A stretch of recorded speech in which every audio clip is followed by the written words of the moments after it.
My mom has nobody left, and I honestly couldn't be happier. I'm the youngest of 5 siblings when I was a baby. My mom and dad went through a rocky period that eventually led to my dad having custody of me throughout my entire childhood. So fast forward to age 8, my dad asked me if I wanted to have my first contact with her since I was a baby. I was so excited. It wasn't awkward at all. We clicked instantly. I got to learn about my older siblings and my mother's life. Eventually, 2 years later, my dad's relationship with his long-term girlfriend ended up. I was left with the girlfriend, so I had to regretfully, but also excitedly, call my mom to pick me up. This was the first time I had ever seen her, so you can imagine all the thoughts racing through my head. When she arrived, I was mesmerized. She was perfect and looked even better than I imagined. She had long, healthy black hair, beautiful eyes, a nose piercing, and best of all, she was in amazing shape. I was genuinely so happy, although I was still missing my dad. You have to remember, he was the person who brought me up, and I was only 12. I packed a suitcase and we left. The whole car ride was fun. We played music, we sang together, we even talked and got to know each other more and more. Despite this, I could tell something was worrying her. So I decided to bite the bullet and just asked. To this day, I still have no idea how I knew. I guess it was the mother and daughter connection. Anyway, she told me that obviously she had moved on and had a boyfriend that was really excited to meet me, but she didn't know if it would upset me. If I'm completely honest, I didn't mind at all. I was just excited to finally meet my mom and siblings. She vaguely described him and we continued to sing and talk until we arrived. His name is Nick. He's 34. He has brown eyes. He loves animals. Ampere. He's a great cook. Sounds like an amazing guy, I thought.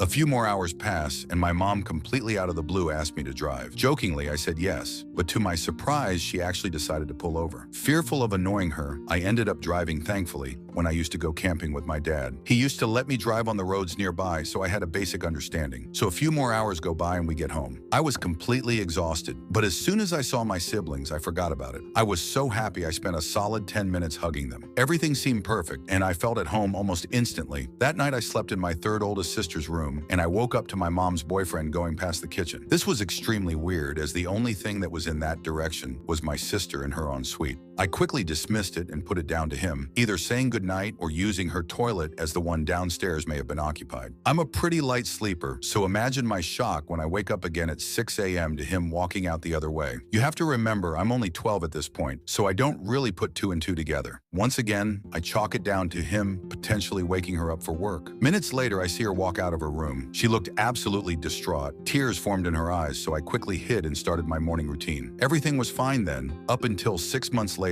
when I came home from school to hear my mother and sibling going at it. My mom was screamed at her, and my sister was screaming at my mom. It was a very big argument, but when they heard the door shut, they stopped almost instantly. Weird, I thought, but perhaps they didn't want to make me feel uncomfortable. My sister then moved out a week after this, so it's safe to say their relationship was probably damaged beyond reparation. I took her room as I had more stuff that still needed to be unpacked. It was fine for a few months. I still obviously missed my dad, but this wasn't a bad replacement at all. Well, that is, until it happened. I remember jumping out of the shower. I felt fresh. I washed my hair, applied moisturizer on my skin, shaved. I felt great. I hopped into bed, and that night I was woken up to someone coming in my room. It was my mom's boyfriend. I politely asked if he needed the toilet, and he told me yes. He was in there for probably about 10 minutes until eventually I heard the tap running and something being opened like a packet. He came out naked. I was absolutely stunned. He asked if he liked what I saw. I didn't say anything. How could I? I was 13 at this point. He asked if I was a virgin. I told him obviously I was 13 years old, for God's sake.